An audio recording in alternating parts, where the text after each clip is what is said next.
Hello, I'm Anastasiya Lavrina. Welcome to Contest. After a fragile truce that held for nearly 2 months, hostilities reigned in on March 20, 2025 as Hamas launched a barrage of rockets on Tel Aviv, marking its first direct offensive since the breakdown of ceasefire negotiations. 3 long-range projectiles were fired. One was intercepted by Israel's Iron Dome system, while the others landed in uninhabited areas, sparking no casualties but raining fears of a broader conflict. The escalation follows a deadly series of Israeli airstrikes on Gaza that reportedly killed at least 85 Palestinians, including women and children, in a 24-hour span. Hospitals across the Strip are overwhelmed, with over 130 injured. Israeli defense forces claim the strikes targeted militant infrastructure, so eyewitness reports describe widespread destruction across civilian zones. Tensions have reached a boiling point as both sides accuse the other of violating the ceasefire's terms. While international mediators, including Egypt and Qatar, scramble to salvage diplomacy, the situation remains precarious. This renewed violence underscores the fragile nature of truces in the region, where short-lived pauses often give way to a recurring cycle of retaliation. The prospects of a sustained escalation for now appears distant.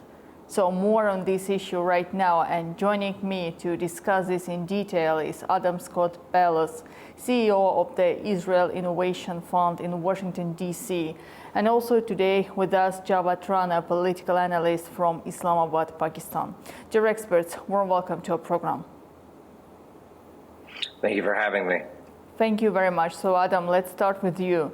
The recent rocket fires marks a significant shift in hostilities after nearly 2 months of relative calm. From your perspectives, what is the primary factor that led to this escalation, and how do you assess Israel's security preparedness in light of these attacks? Well, I mean, it's quite clear that the ceasefire ended when Hamas refused to go forward with the second phase of the deal and returning the rest of the hostages to the Israeli people. No, very short but very clear. So, Javad, this escalation follows a familiar pattern of short-lived truces followed by renewed violence. What do you think is preventing both sides from achieving a sustainable ceasefire? I think the reason being is the apartheid state of Israel has been peddling lies one after the other. It was a part and parcel of the agreement that the second phase would start to negotiate. There will be negotiation on how to withdraw Israeli troops from Gaza. That did not happen. Instead, Israel opted to extend the first phase, secure the release of all prisoners of war from the custody of Hamas, and then relaunch this genocidal war. Now, Hamas has basically resisted that. Hamas wants Israel to implement the ceasefire agreement in the letter and spirit. Instead of implementing that agreement, as a matter of fact, Israel has come up with a new set of lies. This is the micro picture. The macro picture, the bigger picture, the broader picture is that Israel doesn't want Palestinians to stay in Gaza, and this is no longer a secret. U.S. President Donald Trump has asked the same thing to do. He has asked Palestinians to leave Gaza. In a similar fashion, the extremist government in Tel Aviv, the Prime Minister Netanyahu and his allies, they've been asking time and again that they want Gaza to be vacated. And I think this is just a very micro picture again. Broader picture is that Israel has its greater Israel plan in place. And in a similar fashion, in Jenin, tens of thousands of people, nearly 50,000 people have been displaced. It's a kind of a replica which is being implemented now in occupied West Bank. So again, we have seen that Israel has occupied 6% territory of a sovereign Syrian state, and a significant portion of territory has already been occupied when it comes to Lebanon. And we know Gaza is under the illegal occupation of Israel, and Israel extended its territory in the West Bank. The reason being is quite clear. let's see the bigger picture, which is now, it used to be a kind of an isolated debate, but now it's a mainstream debate. And that debate is that they have to remove all kind of quote unquote hostilities from the neighborhood of Jerusalem, because that is the holiest site for all three major religions. And by September, they want to, basically, going by all these reports which I have monitored, it may or may not be true, I wish these are untrue, they want to build up a third temple. And for that, they are removing all these hostilities, which particularly include the West Wing.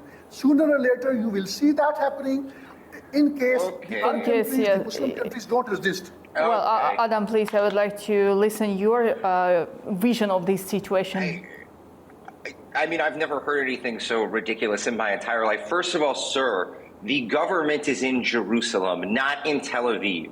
So the fact that you would go on the news and say that the government is sitting in Tel Aviv means that you have a complete misunderstanding of the entire conflict. So let's just start there, too. Israel is a nuclear power. Okay, if they wanted to commit genocide, let's follow the actual definition of genocide, where you need intent to wipe out an entire population.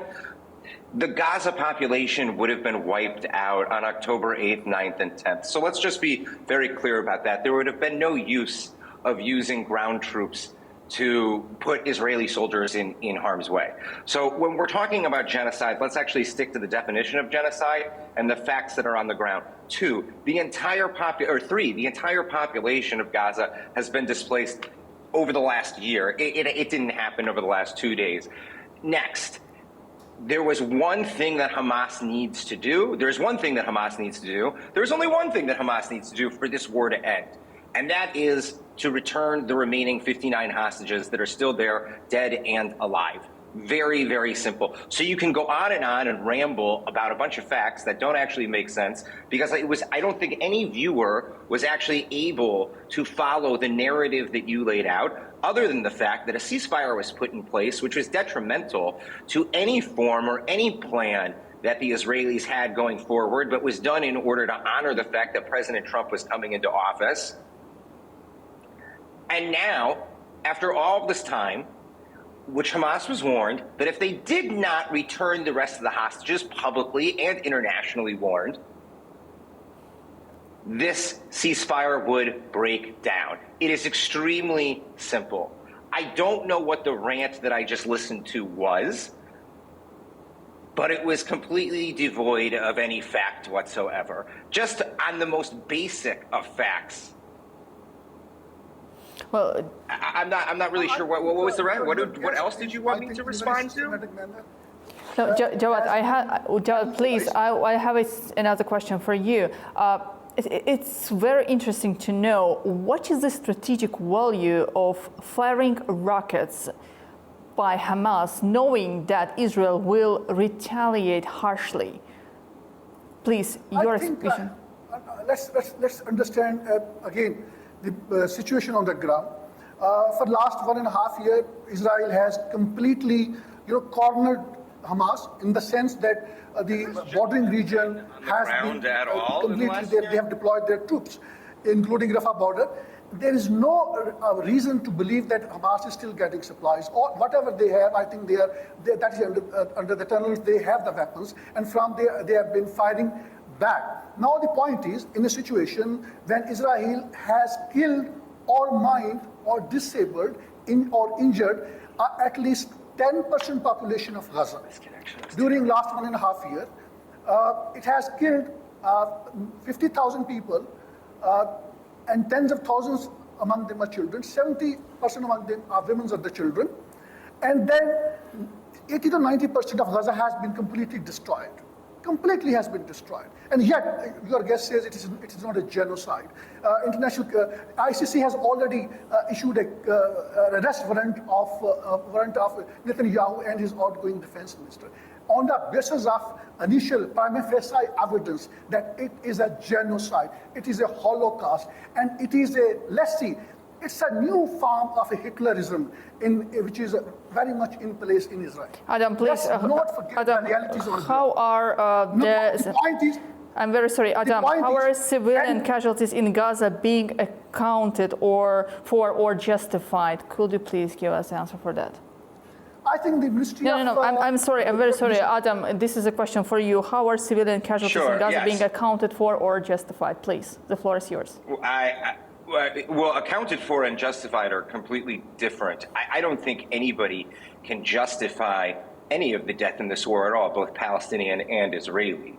And I think that's extremely important for people to understand, nor do the people in Israel want to see any more innocent Palestinians killed. I mean, it's very clear who is responsible for this death. Let's be honest. It's not as if the attack on October 7th worked out well for Hamas. So any perpetuation of this war and any delay in returning the hostages is clearly what is leading to the continued death of many Palestinians in Gaza. Let's just be clear. The fact that this gentleman would use the term Holocaust, again, discredits every single thing coming out of his mouth, given the definition of Holocaust as death by fire. Okay, 6 million Jews were killed in the Holocaust. That's what the Holocaust was. And let's face it, not every single person living in the Gaza Strip is a child or a baby. And let's also be honest, we've been hearing for a year and a half that there's no electricity in Gaza, yet for some reason everybody has a cell phone and is able to record and send out images from the Gaza Strip.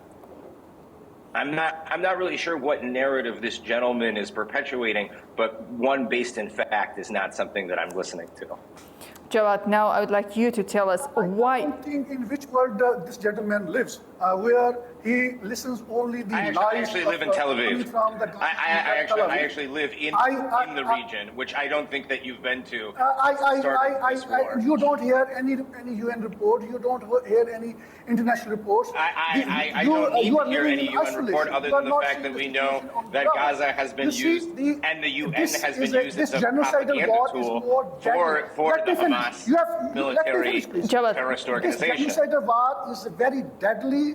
Given okay, repeating the term genocide, sir, isn't going to make it real. Genocide. I know that you would like us to disappear. Jawad, let me ask you the direct question, Jawad. Why has Hamas failed to develop a sustainable political solution over armed resistance within the last 2 months of ceasefire? Why don't Israel is willing to implement the ceasefire it has inked with Hamas? Simple question. Easy. Because it has other political motives. Why doesn't it come to negotiate? No. That's not the question you were asked. Israeli troops. Isn't it a part and parcel of the ceasefire agreement? But reason quite simple. Israel doesn't want the implementation of the ceasefire agreement. Reason is that it has an expansionist agenda, something Prime Minister Netanyahu has said time and again that under his administration, Israel is expanding territory. He's been saying it so proudly, which means expanding the occupied West Bank, which means expanding beyond Golan Heights towards the border of the Syria, and also in a similar fashion in Lebanon. I think world needs to understand, and I think they are understanding, at least the public opinion has completely turned against Israel because they are seeing this genocide is being live streamed every next day. This gentleman would tell me about the definition of genocide. Do you think the ICC doesn't know the definition of genocide? Are you trying to fool the world? I don't think you know the definition of genocide, and she asked you a very simple question, sir. They know better than you. She asked you a very simple question. The world knows about Hamas been unable to create political... Please, gentlemen, I can ask you... Isn't it a part and parcel of the Israel's agenda? Excuse me, you're not answering the question. Do not overtalk to each other, please. You have the floors, Jawad. And I would like... I would like you to reply to respond to my question, actually. How many leaders, let me finish it. How many leaders of Israel over the period of time have said time and again that the borders of Israel have been defined by the Bible? You see, if that is a criteria, that Israel can extend its territory to any country That is completely false. Ottoman Empire can claim There's that been entire. not one Gentlemen, prime there is a minister that clear hasn't question. Gentlemen, there is a clear question to understand what will be next, actually. What is happening today, it's not good. And you both can agree with me. And the international community, the United States of America, Qatar and Jordan are now thinking about the future, as well as the people who are living in those territories, who are experiencing the violence every single day. So while blaming each other in what is happening today, at the same time, we have to come up with a solution for the future. Israel saying that negotiation with Hamas is, let's say, not the right thing, as it was mentioned by Mr. Netanyahu several times. So again, the position of Hamas, what is happening now today? Hamas had 2 months to decide its future. Yes, Qatar, Jordan, and United States has its own vision of the future development. But now it's a simple question. Why Hamas failed to develop sustainable political solution over its armed resistance to make sure that now it has a strong position to have a strong long-term negotiations with Israel and a long-lasting solution or the ceasefire agreement. Please, Jawad, I would like you to give us a short answer, and then we will turn the floor for Mr. Adam. I think if the principle of war is that the might is right, then it is okay to violate the ceasefire agreement that Israel had itself inked. I think the solution lies to begin with, in short term, to implement the ceasefire agreement and then gradually move towards the two-state solution. Let there be general elections in the West Bank and the Gaza, and let there be formation of the new government. Let the Israel and also the government in Gaza and West Bank decide the future course of action, which revolves around the UN Security Council resolutions calling for the two-state solution. Adam, please, the floor is yours. The perspectives, the future negotiations, and also the role of the international actors. Right. So, I mean, I don't know if anybody's aware that's watching this program, but there haven't been elections in either Gaza or the West Bank since nearly 2005. So, I don't know what reality this gentleman is speaking about, but I don't foresee any types of elections happening in Palestinian territory anytime soon. Two, this gentleman also just admitted the permission of Hamas based on his opinion to violate the ceasefire. So I just would like to highlight that just now. Okay, this gentleman just admitted that it was okay for Hamas to violate the ceasefire. We originally started talking about Israel violating this. That's exactly what you just said, sir. That's exactly what you just said. Gentlemen, please, you will do not overtalk to each other, please. Jawad, I will give you the floor to respond. Adam, now it's your floor to talk. Adam, please, continue. I'm just waiting for the gentleman to behave. Yeah, Jawad, I will give you the floor to respond, but now it's turn of Mr. Adam to tell us his vision, his understanding of the situation, about the future perspective. Therefore, Adam, please, the floor is yours. You have 1 minute to respond.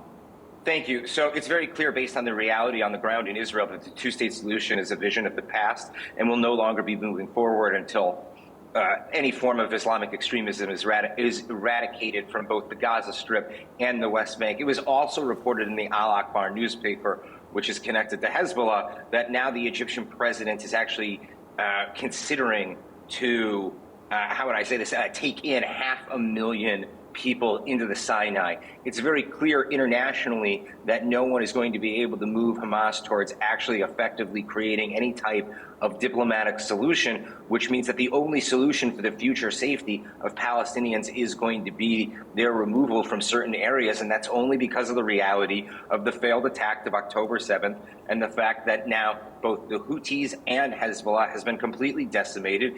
And on top of that, the Syrian government, the former Syrian government, the Assad regime, has been completely decimated and is now gone. We are dealing with an entirely new Middle East. It has been a paradigm shift. October 7th was a greater paradigm shift in the Middle East than the Six-Day War. So when we're talking about the future of the region, let's speak realistically.